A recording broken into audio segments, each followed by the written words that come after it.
Hello भाई, जैसे कि हमने पिछले एपिसोड में देखा था कि साउटियन पेंग को अपने फैमिली में लेके आ चुका था और ऐसे ही पेंग फैमिली के कुछ सोल्जर्स को पता चलता है कि साउटियन एक इंसान का पेट बन चुका है। इस बात से वो दोनों गार्ड काफ़ी ज़्यादा हैरान होते हैं और थोड़ी ही देर में सबको पता चल जाता है कि साउटियन अपने फैमिली में वापस आ चुका है।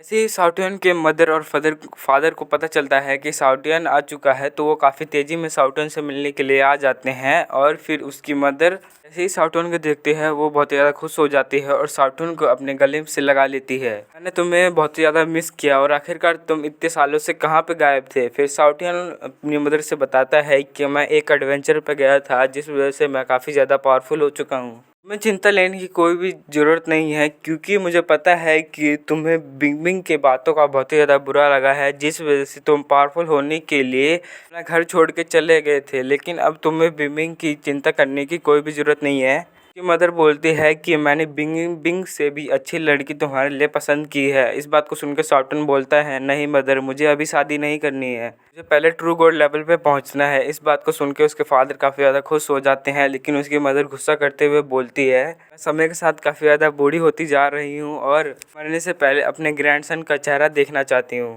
तभी साउटियन के पापा बोलते हैं कि ये पर्सन कौन है। इस बात को सुन के साउटियन बोलता है कि मैं आपको इनसे इंट्रोड्यूस कराता हूँ, ये मेरे मास्टर है। इस बात को सुनकर साउटियन के मदर और फादर बहुत ज़्यादा गुस्सा हो जाते हैं और वो फिर लिनफेंग के ऊपर अटैक कर देते हैं और फिर वो चिल्लाते हुए बोलते हैं, तुम्हारी हिम्मत कैसे हुई मेरे बेटे को अपना गुलाम बनाने की। लेकिन लिनफेंग उस अटैक को काफ़ी आसानी से ब्लॉक कर लेता है और फिर साउटियन की मम्मी साउटियन को अपनी तरफ खींच लेती है और फिर उससे बोलती है कि मेरे बच्चे, तुम्हें परेशान होने की कोई भी ज़रूरत नहीं है, मैं तुम्हें इस पर्सन से जल्दी ही आज़ाद करा दूंगी। इस बात को सुन के साउटियन बोलता है कि मदर और फादर, आप सबको कोई गलतफहमी हुई है।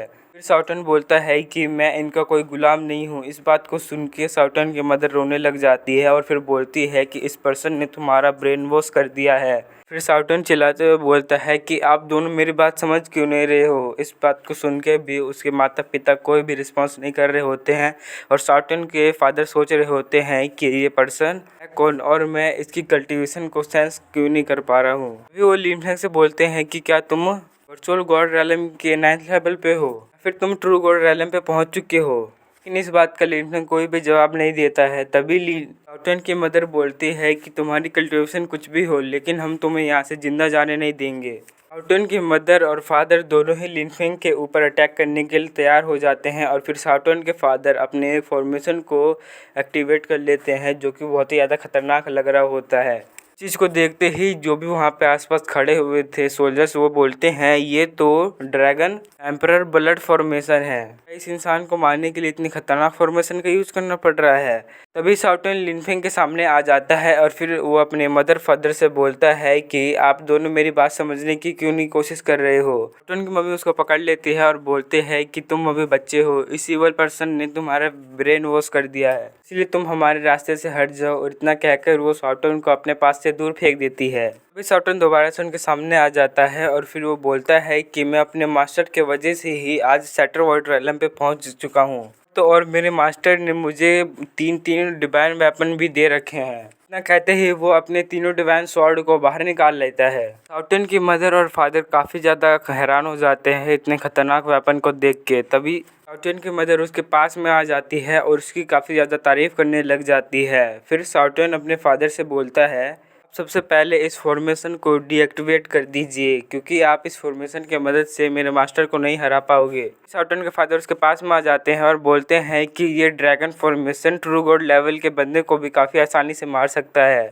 इस बात को सुन के साउटियन बोलता है कि बस ये एक ड्रैगन फॉर्मेशन है, लेकिन मेरे मास्टर ने एक रियल ड्रैगन को भी हरा रखा है। इस बात को सुन के उसके मदर और फादर दोनों हैरान हो जाते हैं। फिर साउटियन अपने फादर के पास आ जाता है और बोलता है कि आप मेरी बात सुनिए और मेरे मास्टर का वेलकम कीजिए। मेरे मास्टर का नॉलेज का यूज करते हुए पेंग फैमिली को और बड़ा कर सकते हैं। इस बात को सुन के साउटियन के फादर उसको मारने लग जाते हैं और बोलते हैं कि ये बात तुमने पहले क्यों नहीं बताई। फिर लिनफेंग साउटियन के फादर के पास आ जाता है और उनसे बोलता है कि मास्टर, आप पता है कि मैंने साउटियन के सोल के ऊपर सोल बाइंडिंग फॉर्मेशन सेटअप कर रखा है, जिस वजह से आप मुझसे बहुत ही ज़्यादा गुस्सा हो। आपको परेशान होने की कोई भी ज़रूरत नहीं है। फिर साउटियन अपने पावर का यूज़ करते हुए उस फॉर्मेशन को हटा देता है। चीज़ को देख के उसके मॉम और डैड काफ़ी ज़्यादा खुश हो रहे होते हैं, लेकिन शाओटिन इस बात से काफ़ी ज़्यादा दुखी हो चुका होता है। शाओटिन लिनफेंग के पास में आ जाता है और फिर उनसे चिपकते हुए बोलता है कि मास्टर, आप मुझे अपने से दूर कर रहे हो, मैं ऐसा होने नहीं दूंगा, मैं आपके साथ ही रहना चाहता हूँ। इस चीज़ को देख के शाओटिन की मदर को काफ़ी ज़्यादा अजीब लग रहा होता है और वो बोलती है शाओटिन को तो इस जगह काफ़ी ज़्यादा खुश होना चाहिए था, लेकिन वो अभी इतना ज़्यादा दुखी क्यों है। दूसरी ऑफ लिनफेंग शाओटिन से बताता है कि तुम्हें परेशान होने की कोई भी ज़रूरत नहीं है, क्योंकि बस मैंने सोल बाइंडिंग फॉर्मेशन को हटाया है, मैंने तुम्हें अपने पास से दूर नहीं किया है, तुम जब तक चाहो तुम मेरे पास रह सकते हो। फिर शाओटिन बोलता है कि मास्टर, मैं आपका नंबर 1 फॉलोअर हूँ, मैं आपका पीछा कभी भी नहीं छोड़ूंगा। वह में दूसरे सीन में लिनफेंग को पैंग फैमिली के हॉल में दिखाया जाता है और शाओटिन अपने एडवेंचर के बारे में बता रहा होता है अपने माता पिता को। फिर लिनफेंग बोलता है कि मेरा सबसे पहला दोस्त शाओटिन ही है और शाओटिन के बिना मेरी जर्नी काफ़ी ज़्यादा अधूरी रहती। शाओटिन ने मेरी जर्नी में काफ़ी ज़्यादा मेरी मदद की है, जिस वजह से हम इतनी जल्दी इतने ज़्यादा पावरफुल बन चुके हैं। फिर शाओटिन की कहानी सुन के उसकी मदर उसके फादर बहुत ज़्यादा गुस्सा होने लग जाती है और बोलती है कि पिछले 6 सालों में हमारे शाओटिन ने कितनी ज़्यादा तकलीफ़ें सही है, बस ये तुम्हारे वजह से हुआ है। अगर तुम्हें उस दिन बिंग बिंग को शाओटिन की बेइज्जती करते हुए मना कर दिया होता तो आज अभी तक शाओटिन यहीं पे होता, इतनी ज़्यादा बेइज्जती नहीं फील करनी पड़ती। फिर शाओटिन के फादर बोलते हैं कि मैं तो जल्दी से जल्दी चाहता था कि वो पावरफुल बने, देखो शाओटिन इतने कम टाइम में काफ़ी ज़्यादा पावरफुल हो चुका है। और फिर उसके मदर और फादर लिनफेंग से माफ़ी मांगते हैं, उन्होंने बिना पीछे जांच किए उन्होंने लिनफेंग के ऊपर अटैक कर दिया था, लेकिन इस बात का लिनफेंग कोई भी बुरा नहीं मानता है और उन्हें माफ़ कर देता है। तभी शाओटिन बोलता है कि आखिरकार मेरे ग्रैंडफादर कहाँ पे हैं, जब से मैं यहाँ पे आया हूँ तब से मैं अपने ग्रैंडफादर को देख नहीं पा रहा हूँ यहाँ पे। तभी उसकी मदर बताती है कि तुम्हारे ग्रैंडफादर काफ़ी ज़्यादा घायल है। इस बात को सुन के शाओटिन बोलता है मेरे ग्रैंडफादर तो गॉड रैलम पे है, जट कैसे हो सकते हैं। फिर उसके फादर बताते हैं आज से 15 दिन पहले, यानी यही सी लेक के पास में एक एसेंट आइलैंड फेयर हुआ, जिसको देखते ही तुम्हारे ग्रैंडफादर वहाँ पर तुम्हारे लिए डिवाइन फ्रूट लेने के लिए गए थे, जिसके वजह से तुम अपनी ब्लड एम्पायर को अवेक कर सको। लेकिन वहाँ पे एम्परर जीपेंग ने तुम्हारे ग्रैंडफादर पे अटैक कर दिया, क्योंकि वो ब्रेक थ्रू करके गॉड रैलम पे पहुँच चुके हैं। उनको लगा कि वो फ्रूट अगर तुम्हारे ग्रैंडफादर को मिल जाएगा तो फिर वो उस फ्रूट का पावर का यूज करते हुए वो अपनी पावर को बढ़ा लेंगे। इसी वजह से एम्परर जीपेंग ने उन्हें बुरी तरीके से घायल कर दिया। बात को सुन के शाओटिन में बहुत ज़्यादा गुस्सा आने लग जाता है और फिर गुस्से में कहता है कि मैं उस ओल्ड मैन को छोड़ूंगा नहीं। फिर वो काफ़ी तेज़ी से लिनफेंग के पास में आ जाता है और फिर उससे बोलता है कि प्लीज़ मास्टर, आप मेरी मदद कीजिए उस ओल्ड मैन को मज़ा चखाने में। लिनफेंग बोलता है कि एम्परर पैंग ट्रू गॉड रैलम के फर्स्ट लेवल पे ही है, बस उसको हराना काफ़ी ज़्यादा इजी होगा। तभी शाओटिन का अंकल वहाँ पे अपने बेटे के साथ में आ जाता है। पैंग जिंग सिंह को देख के लिनफेंग सोचने लग जाता है शाओटिन का बड़ा भाई मारा जा चुका है, शाओटिन का छोटा भाई काफ़ी ज़्यादा कमज़ोर है और शाओटिन 6 साल के लिए यहाँ से गायब हो गया था।